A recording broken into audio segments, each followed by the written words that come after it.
Did Shelley Winters ever stand a chance? She was that girl with big dreams in a world that seemed too small for them. Her story didn't start with the sparkle of Hollywood. It began with tough times and tough breaks that could have held her back.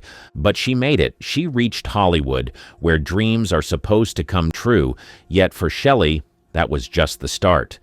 Behind the movie posters and the award nights, there was another story.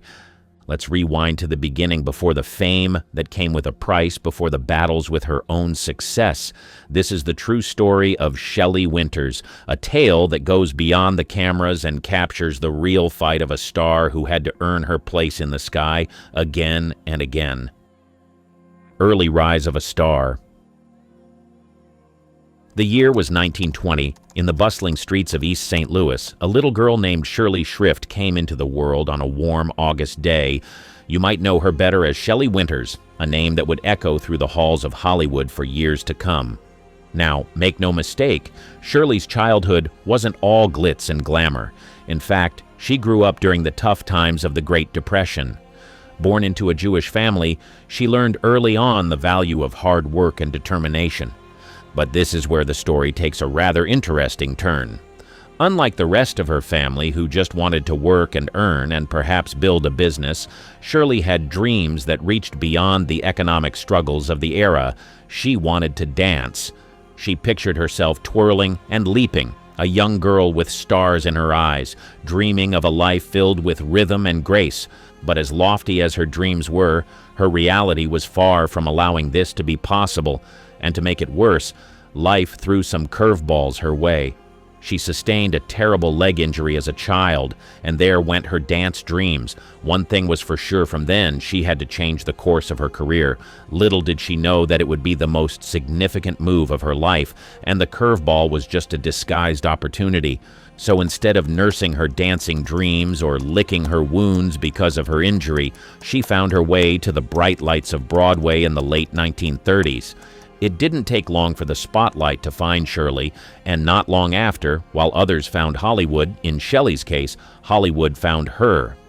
With its glamorous allure, it couldn't resist her talent. Imagine the excitement as she took her first steps onto the grand stage of the movie industry, ready to make her mark. The girl who once dreamed of dance was now ready to captivate hearts through the art of acting.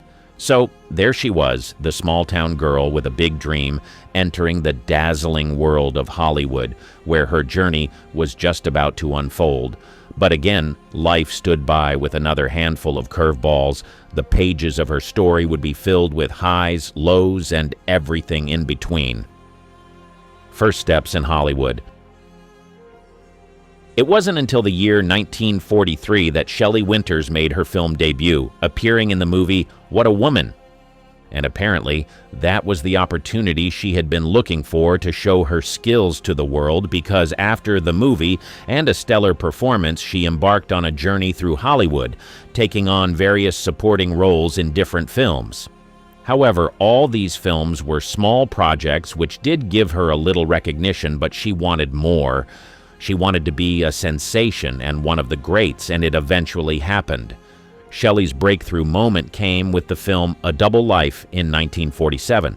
In this movie, Winters delivered a standout performance that garnered critical acclaim. This recognition marked a turning point in her career, opening doors to more significant opportunities in the film industry. Just like that, her dream was coming through right before her eyes. Based on all of these, the 1950s was by far a pivotal decade for her.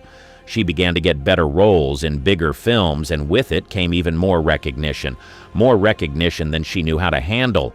One of her notable films during this period was A Place in the Sun in 1951, where she shared the screen with acclaimed actors Montgomery Clift and Elizabeth Taylor. The film received widespread acclaim, and Shelley Winters' performance further solidified her standing in Hollywood.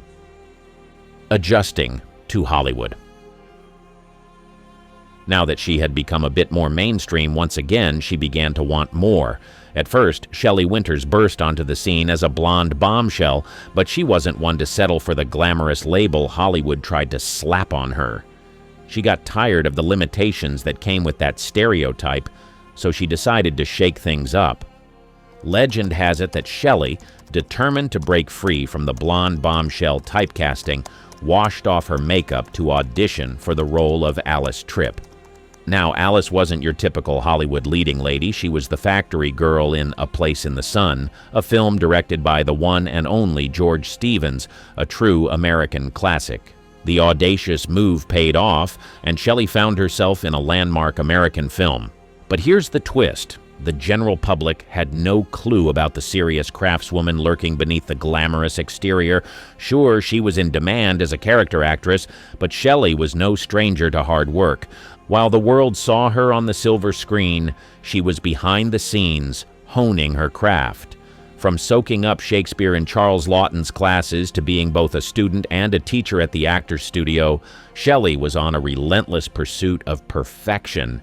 In the late 1940s, she bunked up with none other than Marilyn Monroe in a Hollywood studio club apartment, a place where dreams and ambitions danced in the Hollywood air. Then came A Place in the Sun in 1951, a role that shattered the sexpot image Universal Pictures tried to mold her into. This performance earned Shelley her first acclaim, and the Academy took notice with a nomination for Best Actress. United Artists and RKO came knocking for movies like He Ran All the Way and Behave Yourself. She wore the leading lady crown in The Raging Tide and lent her talent to 20th Century Fox in Phone Call from a Stranger with none other than Bette Davis. But Shelley wasn't confined to one studio. At Universal, she met Frank Sinatra in Meet Danny Wilson and shared the screen with Joseph Cotten in Untamed Frontier. MGM welcomed her for My Man and I with Ricardo Montalban. Broadway called, and she answered with A Streetcar Named Desire in Los Angeles. She was really living the fast life now, but it had to take a little pause after a while in 1953 for the birth of her first child. One would think that would be the end of her, but within a year, Shelley got back on her feet and back to work, making her TV debut in Man Trap for the Ford Television Theater in 1954. And as you might imagine, she caught the attention of even more studio executives. MGM saw her in Executive Suite and Tennessee Champ, and Universal welcomed her back for Saskatchewan and Playgirl.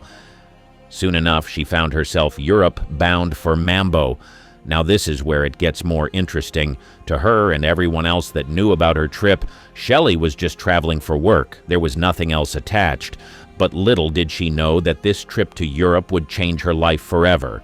On getting there, she found more than dance moves. She found Vittorio Gassman, her husband. The two fell in love almost at first sight. But still, she was there for a job. England was the backdrop for Cash on Delivery in 1954. She graced the TV screens in a version of Sorry, Wrong Number. Then she returned back to the States, where she starred in I Am a Camera with Julie Harris and Lawrence Harvey. But yet another highlight of her career was Charles Laughton's Night of the Hunter in 1955, alongside Robert Mitchum and Lillian Gish. Warner Brothers paired her with Jack Palance in I Died a Thousand Times, and RKO enlisted her for The Treasure of Pancho Villa with Rory Calhoun. Robert Aldrich cast her in The Big Knife. Her writing career. Shelley Winters was a multi-talented actress, and as such, she ventured into the realm of literature, adding the title of author to her repertoire. Her foray into writing was marked by the creation of two autobiographies, Shelley, also known as Shirley in 1980, and the sequel, Shelley II, The Middle of My Century in 1989. Literary endeavors that not only chronicled her life but also offered a profound and introspective look into the enigmatic world of one of Hollywood's most dynamic personalities. The first installment, Shelley, also known as Shirley, served as the opening chapter of Winters' literary journey. The title itself hinted at the dichotomy she faced, the public persona encapsulated by the name Shelley and the private, more vulnerable self represented by her birth name, Shirley. This autobiography unfolded like a cinematic narrative, detailing the early chapters of her life, the struggles, triumphs, and the intricate dance between her personal and professional identities. As Winters delved into the recesses of her memories, readers were treated to a mosaic of experiences that shaped her into the woman she became. From her humble beginnings in East St. Louis to the dazzling lights of Broadway and the silver screen, every page echoed with the resonance of a life lived fully. The narrative was not a mere chronological sequence, but a tapestry of emotions, revelations, and the myriad faces of fame. The second volume, Shelley the Middle of My Century, picked up the narrative thread where the first left off, plunging into the heart of Winters' experiences in the latter half of her life. The title itself carried a weight of reflection, signaling a pause to contemplate the journey halfway through her century. This installment went beyond the glitz of Hollywood, unraveling the intricacies of her personal relationships, her evolving perspectives, and the wisdom gleaned from a life rich in both tribulations and triumphs. Winters, through her autobiographies, didn't shy away from the complexities. The writing was unfiltered, a testament to her courage in sharing not just the glamorous moments, but also the vulnerabilities that lay beneath the surface. Readers were privy to the inner workings of Hollywood, the challenges faced by women in the industry, and the nuanced dance between identity and fame. The autobiographies were more than literary artifacts. They became time capsules, preserving the essence of an era and the spirit of a woman who defied conventions. Winters' narrative voice resonated with authenticity, drawing readers into the intimate corridors of her life. The book served as a bridge, connecting her with audiences on a deeper level, beyond the confines of the silver screen. In her writing, Shelley Winters didn't merely recount her story. She gifted readers with a profound exploration of the human experience. Her literary legacy extends far beyond her roles in front of the camera, solidifying her as a storyteller whose words transcend time, offering enduring insights into the complexities of fame, identity, and the ceaseless evolution of a remarkable life. In a nutshell, she offered readers a peek into her life, the part that the cameras do not show you. Let's delve into some of the secrets she revealed in her books, shall we? The secrets behind the scenes. From the outside, all anyone could see was a beautiful young woman with a whole lot of talent. But there was a lot going on behind the scenes, secret affairs and all. As she grew older, Shelley felt that the world needed to know all that was going on with her, all the thighs behind the glamour and fame, and so she wrote an autobiography called The Middle of My Century. In it, she let out all of the happenings behind the scenes. Just as Shelley Winters' star was ascending in the glittering world of Hollywood, she found herself entangled in the labyrinth of love, a journey that would cast shadows on her promising future. On a star-studded night at Ira Gershwin's place, where the who's who of the entertainment world gathered, Judy Garland, Fred Astaire, Gene Kelly, and Robert Walker, Oscar Levant, the witty pianist, added a dash of humor, teasing Shelley about Burt Lancaster's trapeze escapades. The plot thickened when she found out a revelation shook Winters to her core. Lancaster, the man she was entangled with, claimed he was leaving his wife, yet the trades, which was the news at that time, revealed she was expecting their third child. In a moment fueled by emotions and a few too many drinks, Shelley confided in Marlon Brando about her suspicions and frustrations. In the aftermath of this revelation, Winters and Brando found solace in each other, a night where passion mingled with the heat of emotions. Brando, acting as the torchbearer of their secret liaison, gathered every trace of Lancaster from Shelley's apartment, blazing a trail in the incinerator.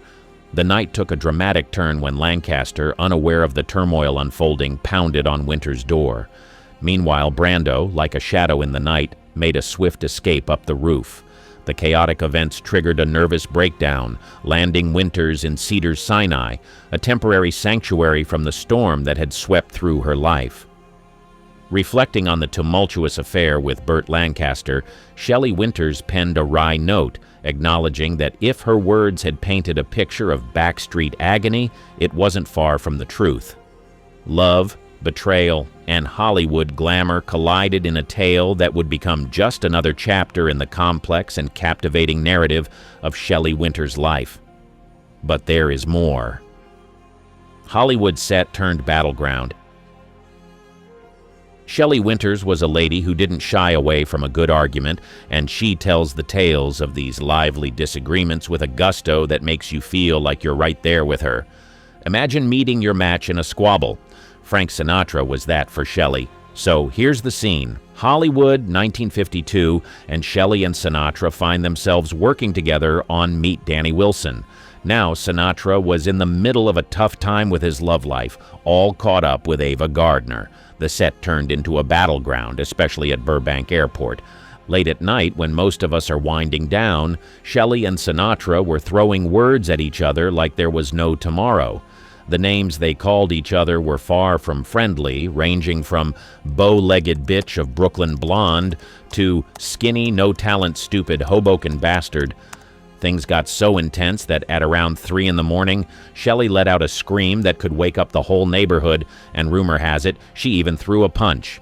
The drama continued on set, especially during a hospital scene where Sinatra went off script.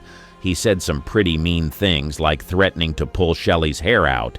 Without missing a beat, she grabbed a bedpan and threw it. Talk about making a statement. Production had to pause because of all this commotion. It only started again when Sinatra's wife Nancy reached out to Shelley, asking her to finish the movie for the sake of their kids. Sinatra had a unique way of saying thanks. He'd curse Shelley's name at the end of his weekly TV show, leaving viewers with the unusual sign-off, "I leave you with 2 words, Shelley Winters." And that is how a Hollywood set turned into a battleground, leaving an unforgettable tale of clashes and drama that added a unique chapter to Shelley Winters' Hollywood story.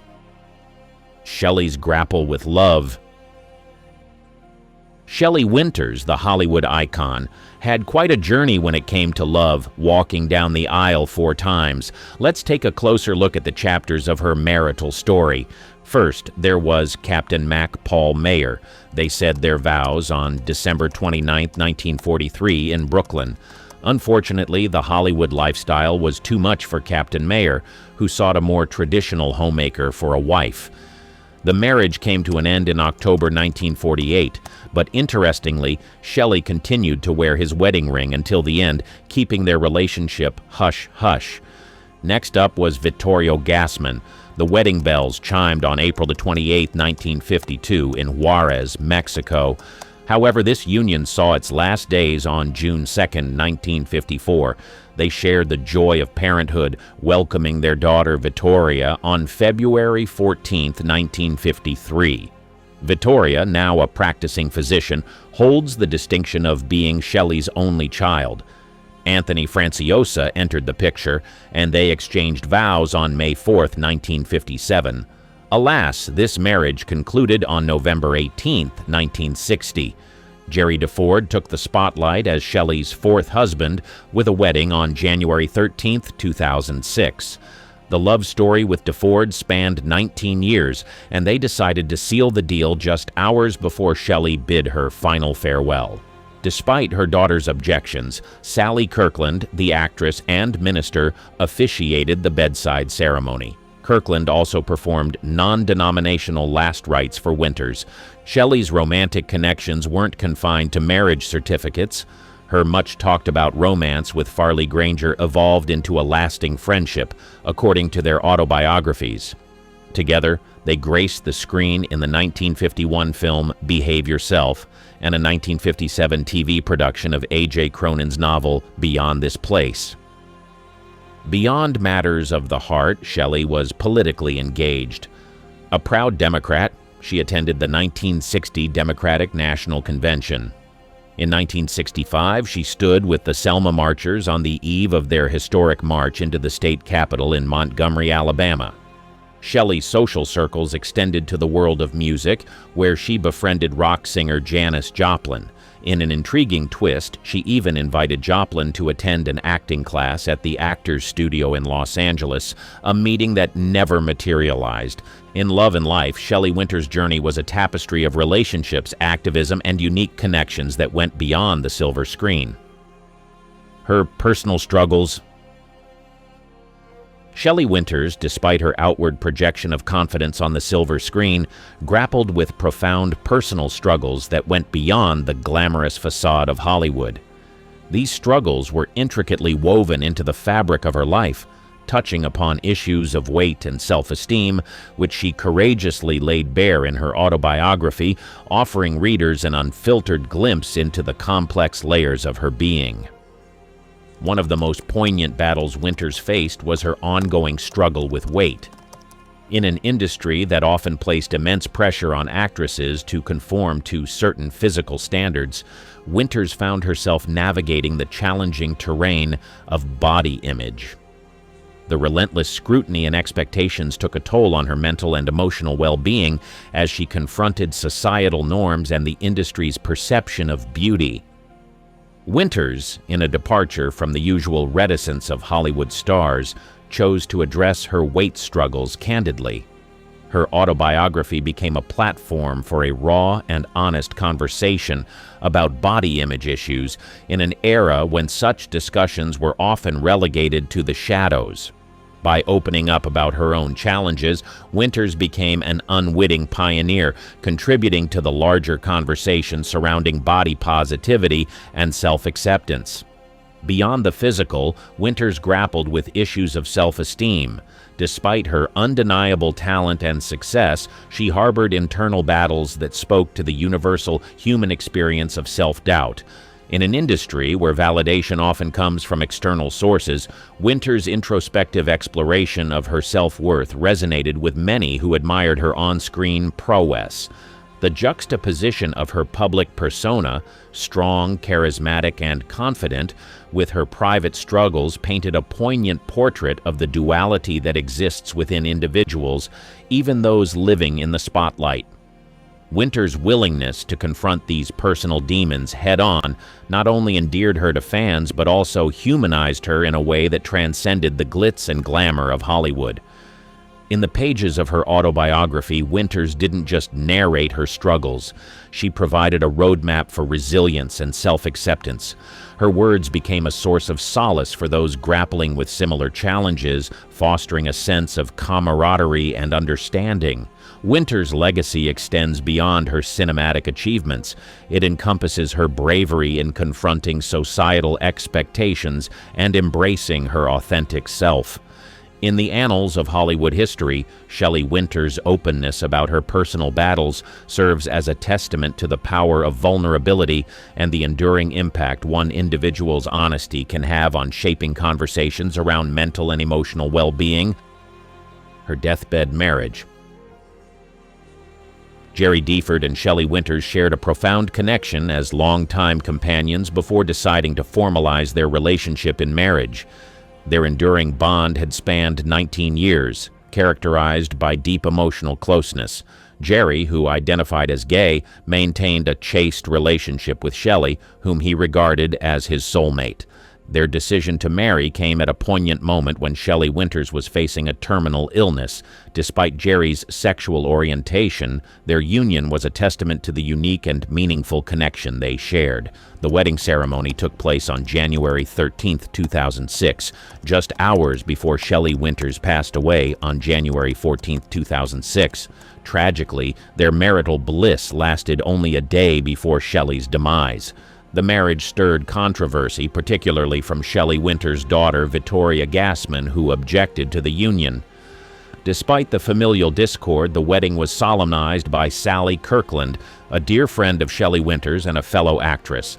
Sally Kirkland, who officiated the ceremony on Shelley Winters' deathbed, not only played a crucial role in overseeing the marriage, but also enacted non-denominational last rites for Shelley, embodying the emotional significance of the occasion. The ceremony encapsulated the profound connection between Jerry Deford and Shelley Winters, culminating in a union that transcended societal norms and captured the essence of their enduring companionship.